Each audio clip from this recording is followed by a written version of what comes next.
Nung kanyang salin ang nakalagay, 60 million yung kanyang net worth. Yung bahay na yun pag pinuntahan nyo at in-evaluate, baka po ubos na yung explanation sa kanyang 60 million sa kanyang salin.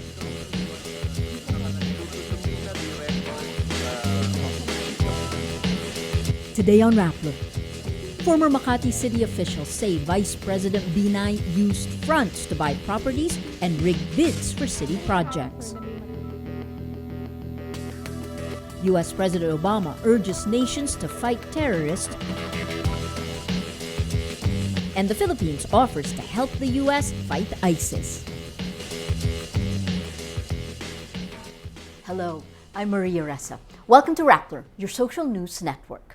A former ally of Vice President Binay says he used fronts to buy land and own businesses and rig bids for government projects. In a Senate hearing Thursday, former Makati Vice Mayor Ernesto Mercado says Binay used dummies to buy property. Mercado also says Binay's net worth is far more than what he declared. Binay released his statements of assets, liabilities, and net worth, or SAL-Ns, to the public Wednesday in the spirit of what he called leadership by example. As of 2013, Binay and his wife Elenita declared a net worth of more than 60 million pesos, or about 1.4 million US dollars. During the hearing, Mercado shows a TV feature on Binay's mansion and their antique collection. Nung kanyang salin ang nakalagay, 60 million yung kanyang net worth. Palagay ko po, yung bahay na yun pag pinuntahan nyo at in-evaluate natin kung magkano ang value niyan, kasama po yung mga antique na sabi nga sa India pa binili, gate pa lang. Baka po ubos na yung explanation sa kanyang 60 million sa kanyang salin. 4 parcels of land in Makati supposedly worth 1 billion pesos or $22.79 million are allegedly owned by Binay through Erlinda Chong. Mercado says Chong's husband was Binay's badminton buddy. In a previous hearing, Mercado admitted to being Binay's bagman when he was Makati City Mayor. Mercado said Binay got a 13% kickback for every city project. The Senate is on its 6th hearing on an alleged overpriced Makati building sparked by plunder complaints filed against the Vice President and his son, incumbent Makati Mayor Junjun Binay. During the Thursday hearing, another former city official says none of the bids he handled were legitimate. Former General Services Department head and City Councilor Ernesto Aspillaga says every purchase request approved by then Mayor Binay had a handwritten note indicating which supplier should win the bid. Aspillaga also admits receiving bribes. Inaamin ko rin po na ako bilang isang konsehal ng 2 termino na merong natatanggap buwan-buwan na halagang 70 to 90,000 pesos na nakalagay sa sobre, at kung minsan naman po ay halagang 300 to 500,000 pesos na nakalagay naman po sa brown envelope. Ako po ay naniniwala na ang aking perang natatanggap ay may kinalaman ang dating mayor ng Makati na si Mayor Binay, na ngayon po ay pangalawang Pangulo ng Republika ng Pilipinas. Another former city employee, Mario Hechanova, says he also received bribes ranging from 70,000 pesos to 500,000 pesos from Binay to ensure the successful bid of the chosen company. The Vice President and his son did not attend the hearing. The older Binay declined the Senate's invitation, while his son refused to attend after he questioned the Senate committee's jurisdiction over the issue. Senator Coco Pimentel says the Senate will reissue a subpoena for the younger Binay. Transportation Secretary June ABAYA and 20 others face GRAFT charges over an alleged anomalous contract for the state-run Metro Rail Transit, or MRT-3. In a complaint filed Thursday, the Ombudsman Field Investigation Office, or FIO, allege ABAYA and former MRT-3 General Manager Alvi Tangcol are criminally liable for awarding an MRT-3 contract without public bidding. The Ombudsman calls the contract an unjustified negotiated procurement. The FIO found the maintenance deal irregular because one of the companies in the joint venture PH Trams was only 2 months old with a paid-up capital of merely 625,000 pesos or about 13,961 US dollars.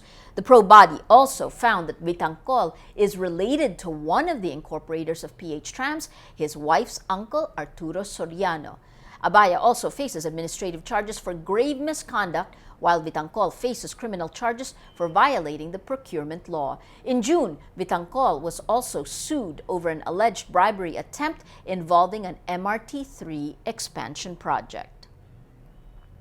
The Asian Development Bank, or ADB, lowers its growth prospects for the Philippine economy in 2015 from an earlier estimate of 6.7% to 6.4%. The ADB says increasing output in the services and manufacturing sector will contribute to the Philippines' growth, but translating growth into poverty reduction remains a challenge. While the economy grew by 6.4% in the second quarter of 2014, the number of poor Filipino families remained nearly constant since 2006. ADB Philippine Country Director Richard Bolt says the Philippines needs to enhance public-private partnerships, develop capital markets, and boost access to finance. For our social media post of the day, what did President Benigno Aquino do on his last day in the United States? Aquino reportedly stopped San Francisco traffic as he swung by McDonald's Haight Street, browsed jazz CDs at Amoeba Music, and shopped at a gun store. Gun salesman Jeff Downs posted on Facebook a photo of Aquino with the caption, "The randomness of gun sales. The President of the Philippines decided to stop by and buy some stuff. Really nice man." It's not clear yet what Aquino, a gun enthusiast, bought. The president was in San Francisco to attend business meetings. Before that, he met with Filipinos in Boston and New York after a four-nation European trip. U.S. President Barack Obama presides over a meeting of the UN Security Council to urge the international community to fight terrorism. The meeting is part of the U.S. strategy to degrade and destroy ISIS, and only the second time an American president presides over the council. Makati files this video blog from New York. U.S. President Barack Obama brings his case against the Islamic State of Iraq and Syria to the United Nations. Obama chairs a historic meeting of the UN Security Council, which unanimously adopts a U.S.-drafted resolution to stop the flow of foreign terrorist fighters. In this historic summit, Obama says the support of 104 member states co-sponsoring the resolution shows the importance of fighting foreign jihadists. World leaders fear that foreign fighters will return to their home countries to carry out attacks using the skills they honed in battle, like in the case of 9/11 and the 2002 Bali bombings. The resolution compels all 193 UN member states to stop the entry and transit of suspected terrorists and to pass laws to prosecute them. The UN says there are over 15,000 foreign fighters from more than 80 nations joining ISIS and the Al-Qaeda-linked Al-Nusra Front. The historic resolution that we just adopted enshrines our commitment to meet this challenge. It is legally binding. It establishes new obligations that nations must meet. Resolutions alone will not be enough. Promises on paper cannot keep us safe. Lofty rhetoric and good intentions will not stop a single terrorist attack.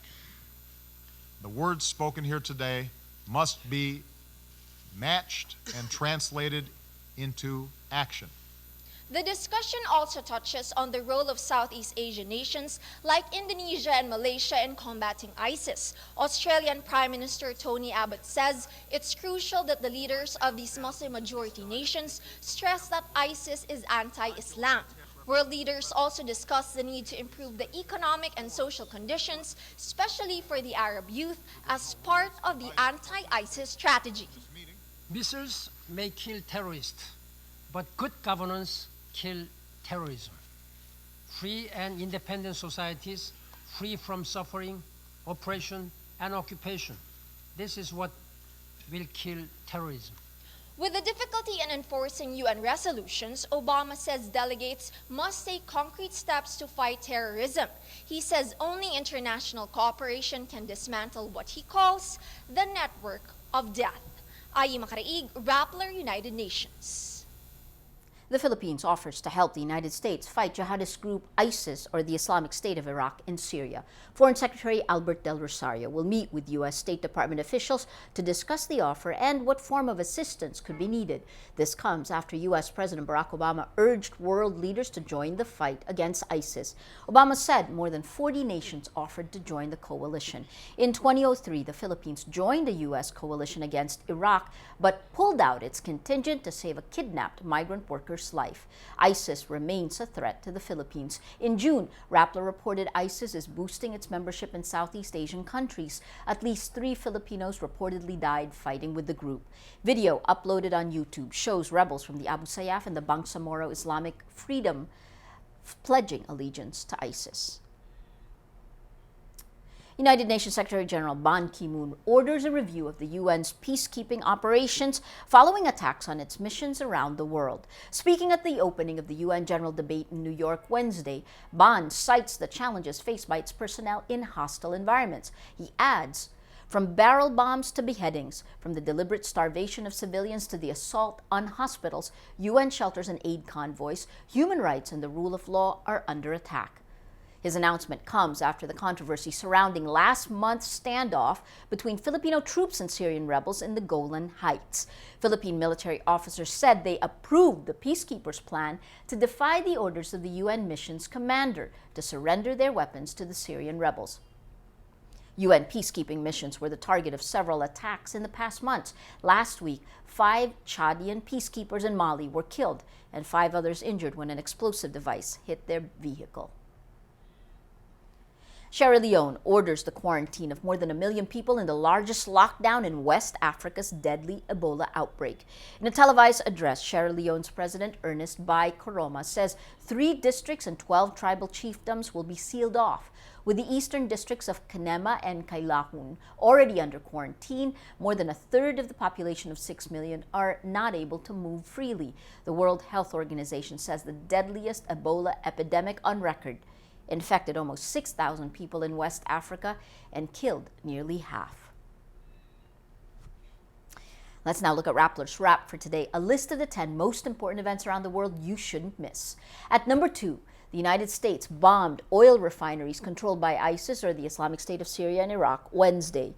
U.S., Saudi, and Emirati warplanes targeted oil installations in eastern Syria that helped fund the jihadist group's brutal rise from rebel faction to global threat. The strikes came as the UN Security Council unanimously adopted a resolution to stop the flow of foreign terrorist fighters.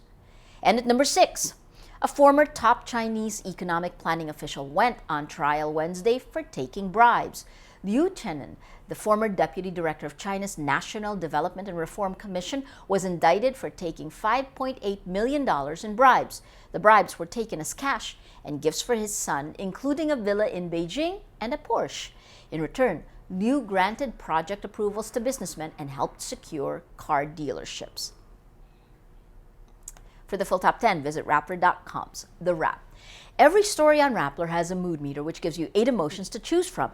Click how you feel and your vote comes down to the mood navigator in the middle of the front page. That crowdsources the mood of the day. It also gives you the top 10 stories that have affected our readers and viewers the most emotionally. If you take a look, these 10 stories have gotten the most number of votes over the last 24 hours.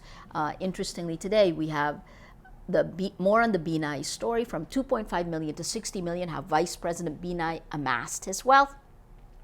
Whopping 88% angry, but interestingly, you see a 2% inspired. That inspired comes out in the story that's gotten the most number of votes. Rappler Profiles posted just last night. What's next for Jessica Sanchez? Take a look at this Rappler profile. You have 12% happy, 71% inspired. That green bringing out the mood of the day. Despite the red, today, most people are inspired. That's good. That is Rappler's Newscast for today, Thursday, September 25, 2014. Visit Rappler.com and watch our newscast Monday to Friday. Tell us how you feel on our mood meter and help us crowdsource the mood of the day. I'm Maria Ressa. As we say at Rappler, tomorrow begins today. Isang kanyang salin ang nakalagay 60 million yung kanyang network. Yung bahay na ito, pag pinuntahan nyo, at evaluate, baka po